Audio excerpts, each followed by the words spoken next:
Bismillah ar-Rahman ar-Rahim. Canonical issues on gelatin, scenario number 4. Here, in the ingredients section, one reads the term bovine gelatin. That's gelatin which has been extracted from a cow or sheep.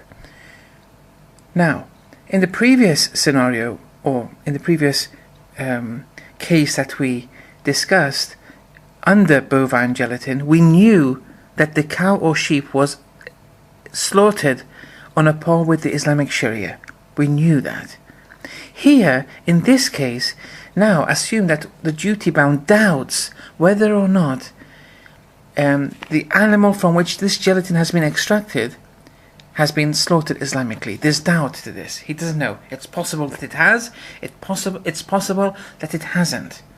But there is doubt here in relation to whether or not the animal has been Islamically slaughtered, whereas in the previous case there was no doubt. One was certain that it was Islamically slaughtered. Now, in such a case, we first divide it into two classes, two divisions. One, does istihala occur or does istihala not occur?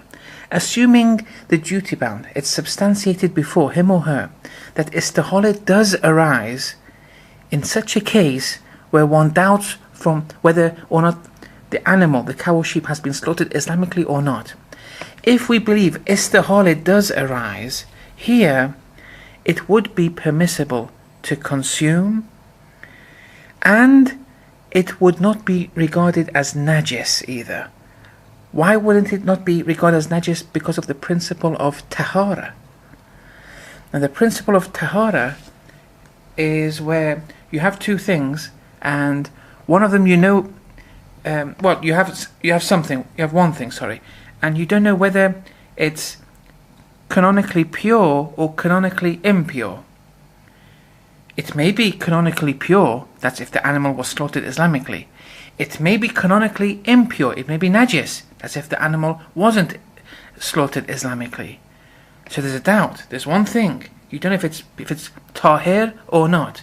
Here, in such cases of a doubt, when one side of the doubt, there is the possibility that it is tahir, here you can presume it's tahara. Aslut tahara. The presumption of tahara. And that's why, in such a case, it wouldn't be deemed najis, were istihala to occur. You can also consume it. You can consume it. Why can you consume it? Because if you believe that istihala has actually been realized, it's a new subject matter now. You're not doubting a certain animal or not. It's converted into a totally different thing, and therefore it would be permissible to consume. There's no need to exercise the presumption that the aslu adamit tathkiyah, the presumption that an animal hasn't been slaughtered. That principle need not be exercised here because istihala has arisen, a new subject matter has been formed, and therefore kullu shay'in laka halalun. You can consume it. It's not an animal part anymore. It's a new thing, a new specific form. It's changed. So that's why you can eat it, and the reason it's not najis, aslut tahara, is realized here. Now, that's why here, although we believe istihala has occurred, someone may say, why don't you bring those branches that you used in a previous lecture where you said, did the istihala arise in qalil water or in core water or in one of them, you don't know which? Why don't we use those branches here? And the answer is because in those,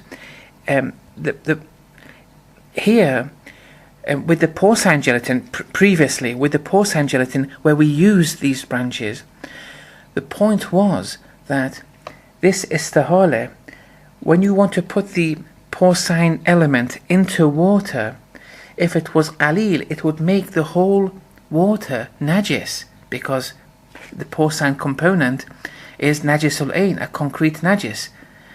Here though, since you don't know whether it was slaughtered Islamically or not, the cow or the sheep, aslut tahara, the principle of tahara, allows you to presume it is tahir. So it doesn't matter whether the istihala occurs in qalil water or in khur water, because when you put it in the water, it doesn't make the qalil water, for example, najis in the first place. Because by means of aslu tahara, the principle of tahara, there you've solved that issue. You can presume it is tahir. Now, when you put it in and it's substantiated before you that istihala does arise, here you don't even need to exercise the principle of adam tadhkiyah, the principle of presuming not the non-slaughtering of the animal. And therefore, since istihala arises, that this new element that has been formed is a different specific form, istihala has arisen, you can eat it.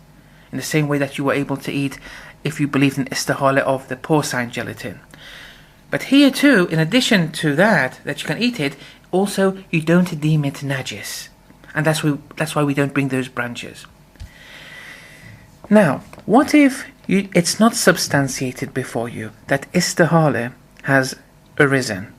Okay, so you have the gelatin, and you doubt whether the cow or sheep has been slaughtered Islamically, and you don't believe istihala has arisen. Here, the next classification is whether istihlaq has occurred or not. Istihlaq being that vanishing of all the traces of the previous component, which in this case is a bovine component, but you don't know whether it was slaughtered Islamically or not. But tahara-wise, it is tahir. Okay? Now, if istihlaq does occur, we said aslu tahara says it's not najis. In addition to that, after mixing it up with something in a liquid environment, a liquid muzaf environment, since it was tahir, it won't make anything najis. And if istihlaq does occur, okay, then what happens is it's both tahir and you can consume the final product. Okay?